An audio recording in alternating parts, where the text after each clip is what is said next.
Fenêtre sur l'Afrique, Radio Canal K. Aujourd'hui, pour cette émission, nous avons en exclusif un invité de marque, en la personne de monsieur André Kani Afanou, qui est le coordinateur, si je ne m'abuse, le directeur exécutif de l'organisation togolaise dénommée CACIT. Je vais lui laisser dans quelques secondes la parole pour mieux nous présenter son organisation et sa personne. Nous parlons de société civile, nous parlons de la mobilisation de la diaspora togolaise justement pour apporter sa contribution à l'implantation ou bien à l'émergence d'une société civile agissante au Togo. Donc nous ne pouvons qu'être heureux honorés de recevoir dans nos studios monsieur André Kani Afanou pour nous parler essentiellement de la situation des droits de l'homme, vu que c'est leur domaine primordial d'activité, mais au-delà de la situation ou bien de l'actualité sociopolitique du Togo. Donc, monsieur André Kani Afanou, bonsoir. Bonsoir Sénat, bonsoir à vos auditeurs et surtout merci pour cette opportunité que vous me donnez effectivement de parler à nos compatriotes de la diaspora et félicitations pour l'initiative que vous avez prise depuis un moment effectivement d'encourager les Togolais à s'intéresser aux questions de l'actualité dans notre pays, même si effectivement ils ne sont pas à l'intérieur du pays pour le moment. Donc, vous l'aurez compris, Fenêtre sur l'Afrique, cette émission panafricaine se nourrit essentiellement des actualités de nos pays africains. Et donc, nous sommes d'autant plus intéressés d'avoir des acteurs de cette vie sociopolitique nationale qui de temps en temps nous rendent visite pour nous transmettre des informations fraîches. Donc là, ce ne seront pas des on-dit, mais plutôt de l'information pure jus. Et donc nous nous félicitons de vous recevoir dans nos studios. Donc ma première question est toute simple. Pourriez-vous nous présenter votre organisation? Moi, j'ai donné le sigle, donc je ne veux pas écorcher la vraie dénomination. Donc, pourriez-vous nous présenter votre organisation et aussi nous dire un mot sur vous-même? Alors, moi-même, déjà, je crois que très rapidement, moi, j'ai une formation de juriste et je travaille depuis près de 10 ans sur les questions de lutte contre l'impunité avec le CACIT, le collectif des associations contre l'impunité au Togo. En réalité, notre organisation est née après les violences politiques de 2005, Vous savez qu'en 2005, il y a eu une crise de succession et les Nations Unies ont dit notamment que près de 400 à 500 Togolais avaient perdu la vie. Et donc, ce qu'on s'est dit à l'époque, un certain nombre de défenseurs des droits de l'homme, c'est que le constat était de plus en plus récurrent qu'un certain nombre de personnalités se donnaient la liberté de violer les droits de l'homme dans notre pays sans qu'il n'y ait des mécanismes pour leur permettre de répondre de leurs actes. Et la méthodologie, je dirais pas originale, mais bon, ce que nous avions eu comme trouvaille à l'époque, c'est de voir dans quelle mesure, en partant de l'idée que c'est parce qu'il n'y avait pas de plainte auprès des tribunaux, il n'y avait pas cette prise de conscience par ceux qui subissaient des violations des droits de l'homme, qu'ils avaient le droit de déposer des plaintes auprès des tribunaux. Donc nous nous sommes dit que notre mission pouvait consister à offrir cet encadrement-là, cette assistance juridique et judiciaire. Juridique d'abord pour informer les gens de leurs droits lorsque ils subissent par exemple le décès d'une personne tuée par une autre personne, lorsque leur maison est détruite, lorsque un parent a disparu. Donc nous informons nos concitoyens qu'ils ont le droit d'aller vers les tribunaux pour demander que des clarifications soient faites et que des enquêtes soient menées. Ensuite, le volet judiciaire s'exprime dans le fait que des fois, les gens sont conscients qu'ils ont des droits, sauf qu'ils n'en ont pas les moyens. Ils n'ont pas les moyens de mettre l'appareil judiciaire en branle. Donc nous avons eu la chance jusqu'à ce jour d'avoir l'appui d'un certain nombre de partenaires internationaux et nationaux qui nous ont permis effectivement d'avoir des avocats, d'avoir des juristes et aussi d'avoir un certain nombre de ressources qui puissent nous permettre d'aller auprès des tribunaux au niveau supranational pour justement attirer l'attention de l'opinion onusienne, africaine, CEDEAO, mais aussi déposer des plaintes auprès des tribunaux. Je voudrais terminer en disant que, parlant toujours des plaintes, à la date du 31 décembre 2010, nous en avions déposé 72 auprès des tribunaux togolais. Ces plaintes, malheureusement, n'ont pas été instruites. Nous avons dû aller au niveau de la CEDEAO et la Cour de justice de la CEDEAO a condamné l'État togolais en juin 2013 pour violation du droit à la justice. Ça veut dire que l'État togolais était obligé normalement, si notre État prenait en compte ses engagements internationaux, l'État togolais était obligé donc d'instruire les plaintes, ce qu'il n'a pas fait. Alors que l'article 16 du protocole du règlement intérieur instituant la Cour de justice de la CEDEAO fait obligation à l'État d'instruire les plaintes. Donc ça veut dire qu'en réalité, on est dans un pays où, de façon théorique, les responsables, les dirigeants de l'État disent « nous sommes soucieux de protéger les droits de l'homme », mais lorsqu'il faut poser des actes pratiques, il y a des retards que l'on déplore. J'aimerais rebondir sur ce que vous venez de dire par rapport, parce que si on parle de 72 plaintes, ça veut dire que derrière, il y a un travail colossal de recherche, d'information et d'assistance qui a été fait pour aboutir à ce résultat. Est-ce que vous ne constatez pas, malgré vous, que ce travail, in fine, n'a pas servi à grand-chose? N'a pas servi à grand-chose, je ne parlerai pas ainsi, voyez-vous. C'est M. Roberto Garriton, un ancien représentant spécial du secrétaire général de l'ONU en RDC, qui, au cours d'une séance de travail, nous disait qu'au Chili, dont il est originaire, lorsqu'il y avait la dictature dans ce pays, et chaque fois qu'il y avait des violations des droits de l'homme, il déposait des plaintes auprès des tribunaux. Et ces plaintes étaient rarement instruites, mais ils en déposaient chaque jour davantage.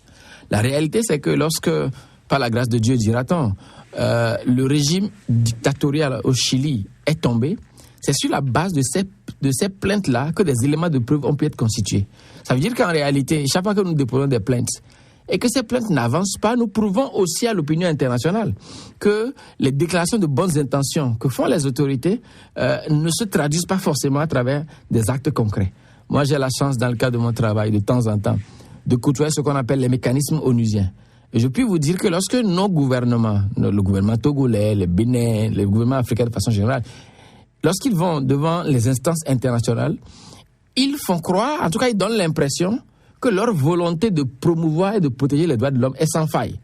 Mais une chose est de faire des déclarations de bonnes intentions, une autre chose est de traduire ces intentions-là par des actes concrets. Je terminerai en disant par exemple que le chef de l'État togolais lui-même, le président Faure Gnassingbé, lors d'une rencontre avec ses pairs de l'UEMOA, disait, et là je le cite, « Quelles que soient les déclarations de bonnes intentions que nous aurons, elles seront lettres mortes si elles ne sont pas suivies d'effets. » Ça, c'est le président Faure Gnassingbé qui parle ainsi. Ça veut dire qu'il est conscient qu'une chose est de dire « j'ai la volonté, je voudrais faire ceci, je suis déterminé à faire ceci ». Une autre chose est que les choses soient faites vraiment. Donc nous, en tant que CACIT et nos autres collègues de la société civile, nous donnons l'opportunité à l'opinion nationale et internationale d'apprécier simplement le fait que nous avons déposé des plaintes. On peut me dire que ces plaintes sont constituées d'éléments solides ou pas, on n'en sait pas grand-chose.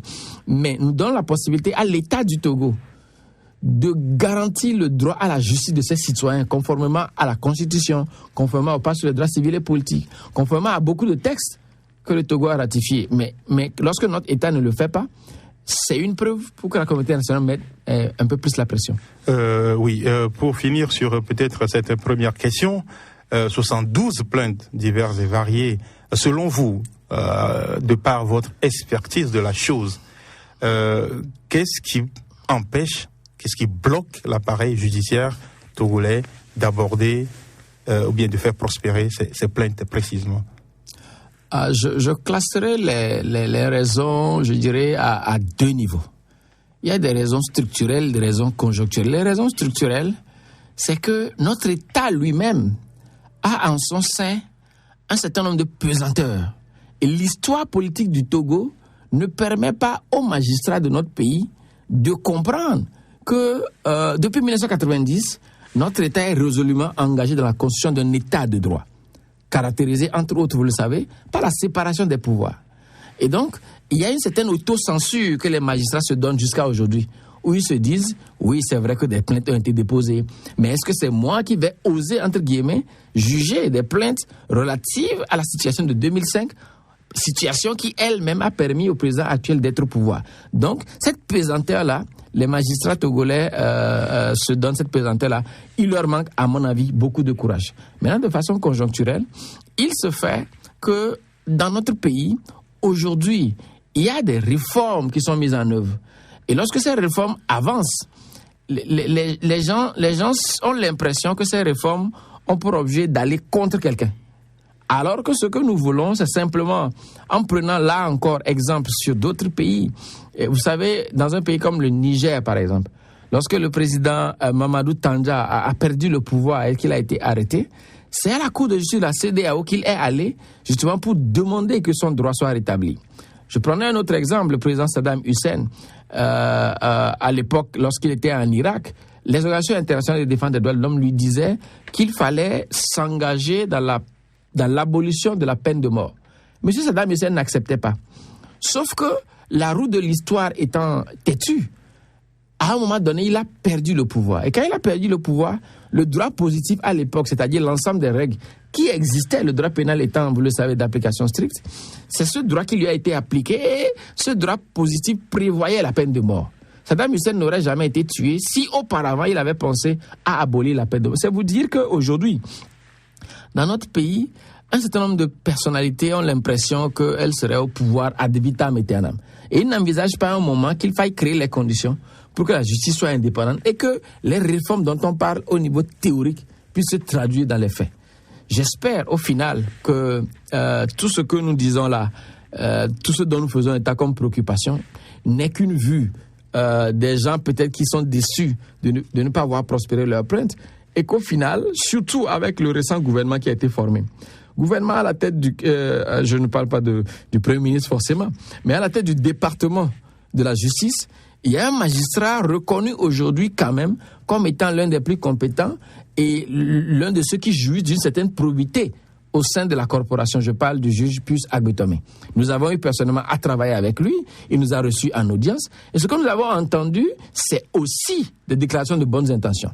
Maintenant, je ne vous cache pas que, en ce qui nous concerne, nous mettons un peu ce que je peux appeler la pression pour lui montrer que nous attendons des actes concrets de sa part. Est-ce que ces actes concrets-là vont être posés effectivement? C'est l'histoire qui jugera. Oui, avant de continuer notre échange, je tiens à rappeler à nos fidèles auditrices et auditeurs que la séquence Edouapeg, donc en langue locale, revient dès 20h et qu'ils ou elles peuvent rentrer en ligne d'ailleurs au 0041 62 834 90 80. Je répète, 0041 62 834 90 80. Alors, cher André, si je puis me permettre, est-ce que vous pouvez nous dresser, je sais que c'est une question assez lourde, mais est-ce que vous pouvez nous brosser sommairement la situation actuelle des droits de l'homme au Togo? Oui, effectivement, comme vous avez dit, c'est une question assez importante. Et évidemment, cette émission, le temps même de cette émission ne nous permettra pas d'analyser cas par cas la situation des droits de l'homme. Mais comme pour tout bilan, il y a toujours ce qu'on appelle l'actif et le passif. C'est-à-dire qu'au fond, aucun bilan n'est totalement négatif ni totalement positif.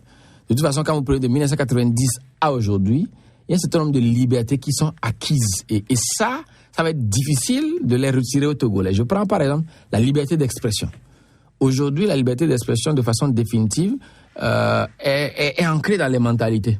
Il y a des radios qui sont plurielles, il y a des émissions interactives où les gens s'expriment comme ils veulent, au point où, lorsqu'il y a quelques mois, je dirais, la HAC avait voulu faire introduire, même dans le code de la presse, une disposition pour que cette HAC puisse avoir des compétences quasi juridictionnelles. Et la Cour, d'abord les organisations de presse, ensuite la Cour constitutionnelle a dû rapporter la loi en question. Ça veut dire qu'aujourd'hui, définitivement, la liberté d'expression est acquise au Togo. Il en est de même, de mon point de vue, pour la liberté d'association, la liberté de religion. Je pense aussi qu'il y a un certain nombre d'acquis, même s'il tarde à se traduire dans les faits. Oui, justement, quand vous parlez d'acquis en matière de liberté d'expression, aux dernières nouvelles, il y a eu quand même pas mal d'entraves, des journalistes qui ont été plus ou moins kidnappés en pleine rue dans l'exercice de leur profession.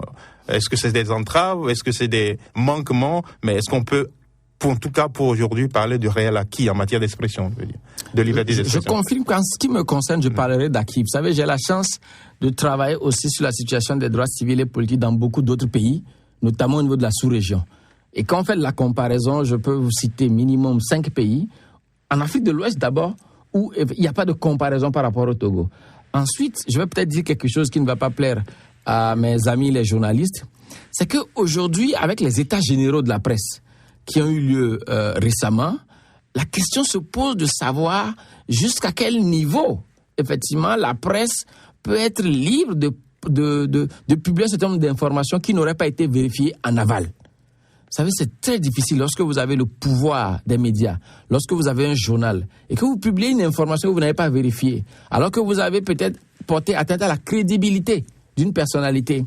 Cette personnalité-là aura à se défendre auprès de ses amis, auprès de ses collègues, alors qu'en amont, vous n'avez pas vérifié l'information. Oui, cher André, là, je fais appel à votre qualité de juriste. Oui. Est-ce que dans le code de la presse togolaise, ou carrément dans la législation togolaise, est-ce qu'on peut emprisonner en préventive un journaliste, que ce soit pour de fausses déclarations ou pas? Est-ce que c'est prévu? Non, aujourd'hui, c'est sûr, les journalistes, pour les délits de presse, c'est important de préciser ça. Oui, parce qu'au-delà des délits de presse, vous savez, tout le reste, c'est du droit commun. Oui. Ça veut dire que lorsque un citoyen, fût-il journaliste, commet un acte qui porte atteinte au vouloir vivre ensemble, je suis désolé, il doit répondre devant les organisations et les juridictions compétentes. Maintenant, à ce que je sache, je vais pas défendre qui que ce soit, mais je pense que c'est important aussi de ne pas jeter le bébé avec l'eau du bain. C'est clair. Si nous mélangeons les débats, on donnera l'impression que il y a aussi, pour les journalistes, une impunité qui va être consacrée. Les informations qui sont publiées doivent être vérifiées. Et pour ne pas le nommer, le dernier cas de quelqu'un qui a été envoyé à la prison, s'il vous plaît, c'est notre ami Bonero. Oui. Qui a publié des informations sur l'enfant d'un ministre. Oui. Et ça dépasse le simple cadre des délits de presse. Parce que ces informations qui ont été publiées auraient pu, il faut avoir, je crois, l'honnêteté de le reconnaître, auraient pu amener à porter atteinte à la sécurité de la personne en question. Donc c'est pour dire que, sans ouvrir vraiment un front avec les amis journalistes, sans non plus faire beaucoup d'amalgame, je pense que c'est important que des réflexions à l'intérieur de la corporation se fassent. Ce n'est pas pour rien d'ailleurs, vous qui suivez l'actualité togolaise, vous savez aujourd'hui que même les organisations de la presse il n'y a plus d'organisations qui fassent l'unanimité aujourd'hui. Tout à fait. Il y a des organisations qui sont censées être proches du pouvoir parce que sous Yadema constatant qu'il a été beaucoup critiqué, a donné plein d'argent à des journalistes pour qu'ils créent des organes. En réaction, un certain nombre de regroupements sont aujourd'hui quasiment inféodés par les partis politiques ou du pouvoir ou de l'opposition. Donc à partir de ce moment, je pense que en reconnaissant que la liberté de presse est un acquis sur lequel on ne peut pas revenir, on ne peut pas s'empêcher quand même au Togo, si on veut vraiment, sans état d'âme et sans parti pris, analyser la situation et œuvrer pour une presse véritablement libre, indépendante. Vous savez, la liberté va aussi avec la responsabilité. Bien sûr. Donc, on ne doit pas se cacher derrière la liberté de presse pour, par exemple, publier des informations diffamatoires contre les gens. Parce que lorsque vous lancez... Souvenez-vous que dans un pays comme la France, Pierre Bérégovoy, un ancien Premier ministre, s'il vous plaît, a pu se suicider simplement parce que la presse et d'autres parties prenantes ont lancé des informations fausses à son endroit. Oui, mais, donc, ils n'ont pas été emprisonnés. Vous semblez ne pas comprendre ce que je suis en train de dire. Non, si, je comprends. Ce que je suis en train de dire... Non, je vois la dangerosité de la chose. Mais c'est ça. Mais moi, je parle de l'application du droit. Peut-être qu'on ne dit pas la même chose, mais ce que je vais démontrer, moi, c'est que aujourd'hui, il faut se réjouir qu'au Togo, la presse soit libre et on doit encourager ça. Ça. Mais il n'en demeure pas moins vrai que une réflexion interne, de mon point de vue, doit être menée au niveau de la presse pour voir justement, lorsqu'on vous donne ce joyau-là, la liberté de la presse, lorsqu'on a dépénalisé la presse, comment vous pouvez en user pour qu'à aucun moment, les gens ne disent que vous abusez de cette liberté-là. C'est juste la réflexion que je veux faire. Alors, dont acte. Alors, oui, là, on était au niveau de la liberté d'expression. Là, oui, je disais qu'on faisait le bilan que, oui, il y a un certain nombre de libertés que nous avons aujourd'hui au Togo. Je ne vais pas revenir sur la liste. Par contre, puisque c'est le bilan que nous sommes en train de faire, il y a aujourd'hui un certain nombre d'acquis, mais un certain nombre de défis très importants. Ce qui nous amène d'ailleurs à douter de la bonne foi des autorités sur le chemin de la lutte contre l'impunité, par exemple. Dans notre pays, aujourd'hui, jusqu'à ce que je ne quitte le pays, parce que les bonnes nouvelles par rapport au cadre juridique, c'est qu'un nouveau code pénal est en train d'être adopté. Mais l'impunité existe au Togo dans les textes et dans les faits. D'abord dans les textes, jusqu'à aujourd'hui en tout cas, le droit positif togolais ne permet pas, lorsque quelqu'un commet des actes de torture, que cette personne-là réponde de ces actes. D'ailleurs, un certain nombre de hauts responsables de notre pays qui occupent la direction de la gendarmerie, par exemple le colonel Massina, est présumé avoir commis des actes de torture. Sauf que, à aucun moment, les magistrats togolais n'ont jugé bon de l'inculper ou de lui demander de répondre de ces actes. À part les actes de torture, vous savez, il y a eu, sur les 5 ans passés, à Dapaon, des jeunes, 2 enfants qui ont perdu la vie. Aujourd'hui, on ne sait pas, l'opinion ne sait pas où est-ce qu'on en est. À Adewi, des jeunes sont sortis en pleine ville, en pleine journée, devant les forces de l'ordre. Ils ont sorti des machettes, des gourdins cloutés, des coupes-coupes. Ils s'en sont pris à des citoyens qui ne voulaient que marcher, simplement parce qu'on disait que ces citoyens sont proches de l'opposition et qu'ils n'auraient pas le droit de marcher au sein dans la localité d'Adewi. Je ne vous cache pas que j'ai reçu chez moi au bureau un jeune enfant en classe de 3e dont l'œil a été crevé. Cet enfant aujourd'hui n'arrive plus à aller à l'école simplement parce que des gens se sont donné la liberté de lui crever l'œil au cours d'une manifestation qui était censée être pacifique. La liste est longue. Il y a quelque chose que je n'ai pas compris non plus dans notre pays. C'est le fait que, par rapport aux actes de torture, il a été demandé au président Kofi Kounté de faire un rapport. Et lorsque le président Kofi Kounté a fait un rapport et a cité des noms, chose curieuse, il y a eu un faux rapport qui a été publié. Jusqu'à aujourd'hui, consécration de l'impunité, on ne sait pas qui est l'auteur de ce faux rapport. Qu'à cela ne tienne. Kofi Kounté, celui qui a fait le rapport, est obligé de fuir le pays. Et jusqu'à aujourd'hui, en termes de signal, c'est un signal très négatif que notre État est en train de donner. Dans le domaine de la justice transitionnelle, par rapport à tout ce qu'il y a eu comme crime par le passé, une commission vérité et réconciliation a été mise sur pied. Plus de 4 milliards de francs CFA ont été engloutis par la communauté internationale et par l'État du Togo, essentiellement par la communauté internationale, et par l'État du Togo donc, pour les travaux de cette CVJS. Sauf que jusqu'à ce jour, on a comme l'impression que les recommandations de cette commission sont dans les tiroirs. Entre-temps, on nous a annoncé qu'on a créé le HCRUN après avoir traîné, mais tout l'arsenal et toutes les recommandations de la CVJR aujourd'hui traînent à être mises en œuvre. Enfin, dans le domaine économique, un certain nombre de dispositions de notre loi fondamentale. La Constitution dit par exemple qu'avant que le chef de l'État ne rentre en fonction, qu'est-ce qu'il doit faire? Il doit déclarer ses biens. Ses ministres aussi doivent le faire. Le président Foreso Simon-Gnassingbé est là depuis 10 ans. Il n'a jamais déclaré ses biens. Si le premier magistrat du pays fait ça, est-ce que c'est un bon exemple ou est-ce que c'est un contre-exemple qu'il donne par rapport à l'application des lois? Donc c'est pourquoi je dis qu'il y a un sentiment d'impunité. Le premier ministre Aoumé Zounou, par exemple, ils se sont donné la liberté de prélever de l'argent lorsque nos communications étaient faites par téléphone. Il a juré qu'il ferait les comptes avant son départ. Le jour J, il ne fait pas les comptes, il part tout bonnement. Donc, au sein de la société togolaise, aujourd'hui, me semble-t-il, il faut que, résolument, l'engagement des autorités de lutter contre l'impunité, comme le chef de l'État lui-même l'a annoncé dans un célèbre discours prononcé à Tapamé, que cet engagement se traduit par des actes concrets. Je dirais enfin que les défis qu'on a au Togo, c'est notamment sur le caractère équitable des institutions et notamment de la justice.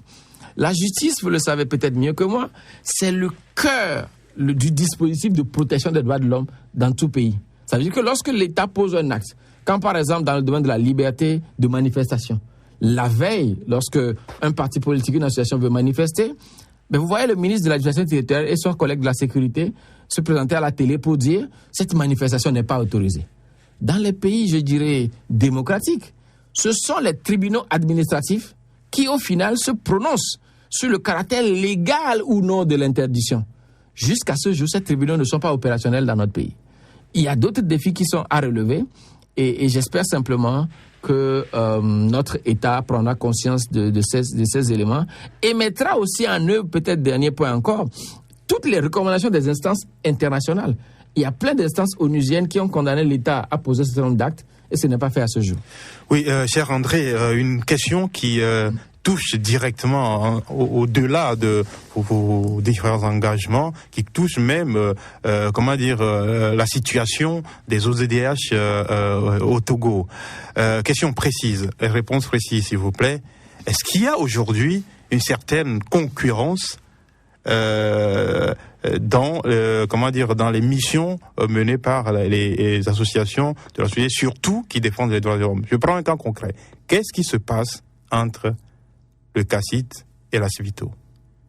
Alors, première partie de la question, il n'y a pas de concurrence a priori. C'est-à-dire que la société civile, elle est vaste, elle est ce qu'elle est. Donc, chacun fait ce qu'il peut faire pour que les droits de l'homme s'enracinent dans notre pays. Maintenant, vous avez soulevé la question spécifique de la CIVITO. Je dois dire que, à un moment donné, dans le cadre de notre mission normale, je vous rappelez-vous que j'ai dit que depuis 2005, notre mission consiste à accompagner les victimes de violations des droits de l'homme. Mm-hmm.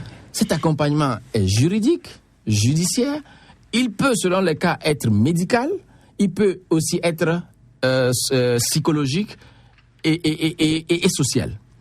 Donc, à un moment donné, nous avons eu la chance de bénéficier du Fonds des Nations Unies pour les victimes de torture, $20 000. Donc, pour aider, entre autres, les victimes de torture. Je précise, avant qu'en 2012 déjà, alors qu'il n'y avait pas de fonds spécifiquement en faveur de ces victimes-là, nous avions personnellement, je dis CACIT, nous avions amené le commandant Ama, président de la CIVITO à l'époque, à Genève ici, et nous avions pris en charge les frais de billets et tout le reste. Et nous avons aussi travaillé avec le staff de la CIVITO parce que nous voulions les aider à être institutionnellement forts. Donc, il se fait que, à un moment donné, nous avons commencé par apprendre à la presse que le fonds des victimes de torture, notamment, que le CACIT aurait détourné ces fonds-là. Sauf que le problème, c'est que, avant que quelqu'un ne détourne vos fonds, il faut qu'à la base, ces fonds vous appartiennent. Or, il se fait que c'est le CACIT qui, contractuellement, est engagé auprès des Nations Unies. C'est important à préciser. Nous avons écrit un projet aux Nations Unies. Et ça, c'est pas la première fois. C'est-à-dire que depuis ce que nous faisons depuis notre création, c'est que nous allons vers un certain nombre de bonnes volontés, de partenaires qui, selon les cas, nous aident, nous aident. Donc, ils nous ont donné des ressources pour faire l'assistance juridique. L'assistance juridique, par exemple, c'est prendre des avocats. L'assistance médicale, c'est prendre des médecins. Et il y a un volet, et c'est là où toute l'incompréhension est arrivée. Il y a un volet, moi je viens encore de Genève où j'ai discuté avec les responsables du fonds.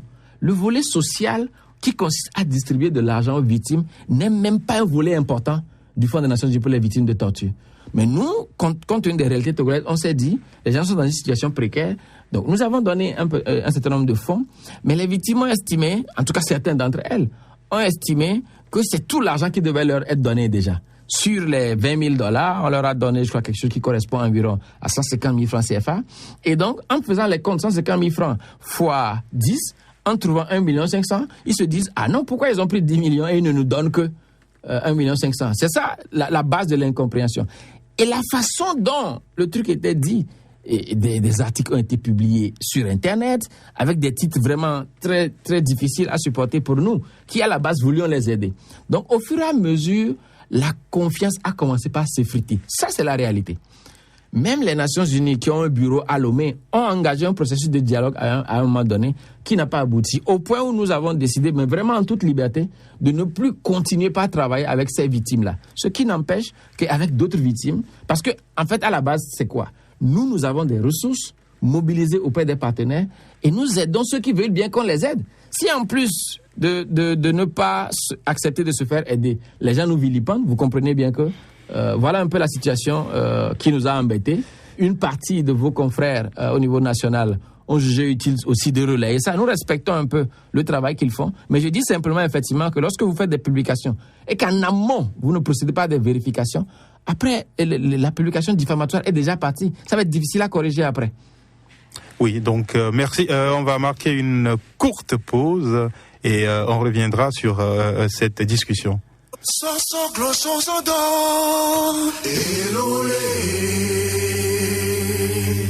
Brave peuple du Togo, depuis le 5 octobre 90, Tu as exprimé ton désir de combattre la dictature. 25 ans de lutte en quête d'une démocratie introuvable. Cet espoir suscité par le soleil des indépendances ne deviendra réalité que par ton courage, ta bravoure, ta détermination à achever la dite lutte. Peuple togolais, où est passée ta vaillance?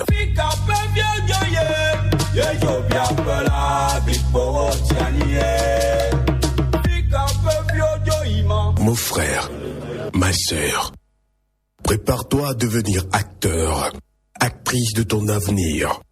Ne laisse pas des ambitieux intéressés rompre ta confiance. Lève-toi, prépare-toi, lutte. Tes frères et sœurs tombés le 5 octobre 1990 n'ont jamais eu peur d'assumer, de démontrer leur haine de la dictature, leur soif de liberté. Oui, d'accord, toi, mon frère en tenue, souviens-toi de ce vœu, fais à ta mère patrie de la protéger des mains de l'injustice, de l'arbitraire, pour que son cœur, ton cœur soupire vers la liberté. Oui, d'accord, citoyens togolais, diaspora togolaise, l'heure de la grande mobilisation a sonné. Ensemble et solidaires, avançons, mais dans la dignité. Oui, d'accord,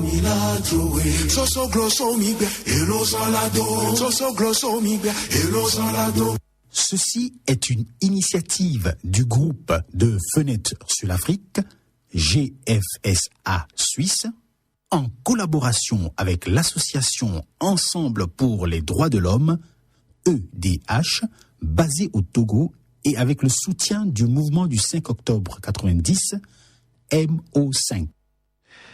Oui, Fenêtre sur l'Afrique de aujourd'hui même, nous avons dans nos locaux un invité spécial, le nom de Monsieur André Kani Afanou, donc directeur exécutif du CACIT. Nous allons continuer notre discussion que nous avions entamée. Un constat et une question.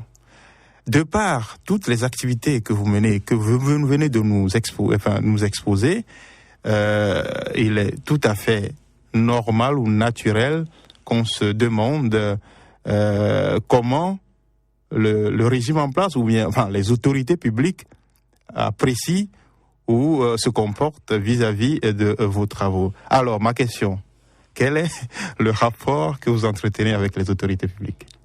Je dirais de bon rapport. Vous savez, chacun n'a qu'à jouer son rôle.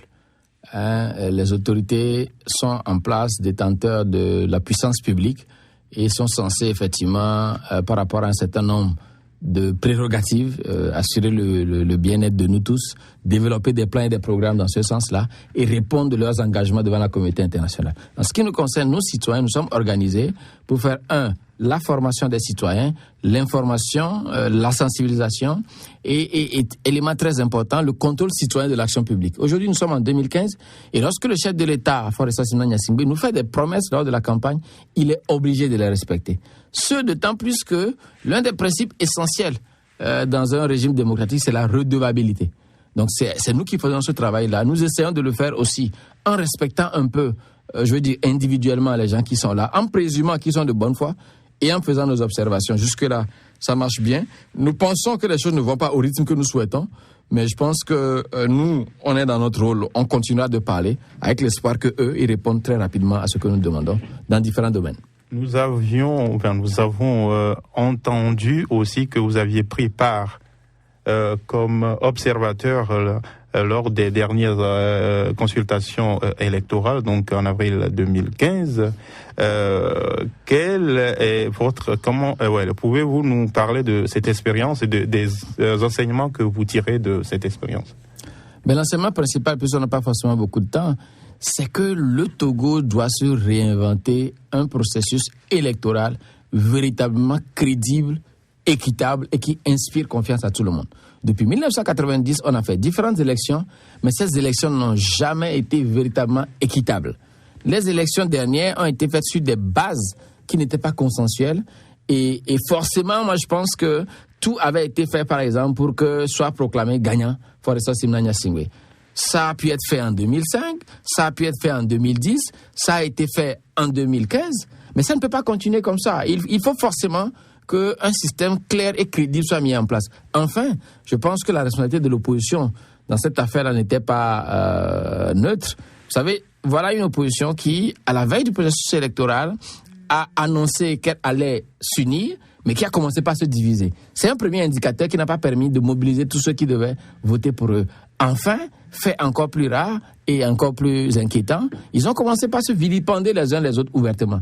Donc moi, ce que j'espère, c'est que les années à venir permettent aux leaders de l'opposition et à la classe politique de façon plus générale de convenir d'un certain nombre de règles véritablement démocratiques, d'une CENI véritablement indépendante, et qu'au final, que les Togolais aient la conviction que des gens qui sont proclamés gagnants le sont vraiment. Cette conviction-là, me semble-t-il, jusqu'à aujourd'hui, nous ne l'avons jamais eue. Alors, cher André Kani Afanou, oui, voilà, le temps imparti est écoulé. Nous allons vous dire grand merci d'être passé parmi nous, de nous avoir rendu visite et d'avoir apporté justement ces informations fraîches-là. Et on espère vous recevoir dans quelques semaines, mois, avec plaisir, encore dans nos locaux. Merci à vous aussi et à la prochaine.